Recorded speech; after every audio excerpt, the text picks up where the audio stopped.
Beaucoup de questions taraudent les esprits sur l'issue de la crise sociale, surtout dans le secteur de l'éducation, au lendemain de l'élection présidentielle. La guerre entre les enseignants et le gouvernement n'est pas de dernières heures. Depuis plusieurs mois déjà, la synergie des travailleurs du Togo, qui regroupe en majorité les travailleurs du secteur de la santé et de l'éducation, multiplie des actions pour, dit-elle, réclamer le redressement de la grille salariale et la satisfaction des 280 points d'indice. Même si un relevé de conclusion intervient en février dernier entre le gouvernement et les centrales syndicales, la STT est loin d'être convaincue. Les traditionnelles assemblées générales n'ont pas manqué. Elles se sont d'ailleurs soldées par des sittings et des séries de grèves. Et justement, ces grèves répétitives ont fait descendre des élèves du primaire et du secondaire furieux dans les rues de plusieurs villes du pays, engendrant ainsi des mouvements de débrayage. Dans la foulée, le gouvernement tape du poing sur la table. Il décide la fermeture des établissements scolaires sur l'ensemble du territoire national à 2 reprises.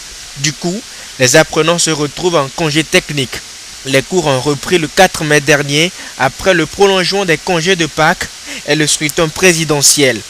Jusque-là, pas d'informations majeures sur cette crise, mais le gouvernement, lui, rassure. Le gouvernement n'oublie pas les revendications sociales qui ont prévalu avant les élections et avant les congés de Pâques. Et avant même de reprendre au niveau de l'éducation, nous avons eu à échanger avec les 7 centrales syndicales de l'éducation sur justement les dispositions à prendre et ce qu'il faut faire pour que les choses puissent arriver. Et nous avons demandé à ce que la synergie elle-même puisse accepter de reprendre sa place au niveau de la table de négociation, parce qu'en tout état de cause, c'est toujours par là que ça finit. Il faut qu'on gagne du temps pour pouvoir échanger avec les autres. La synergie des travailleurs du Togo annonce une nouvelle assemblée générale dans les prochaines heures.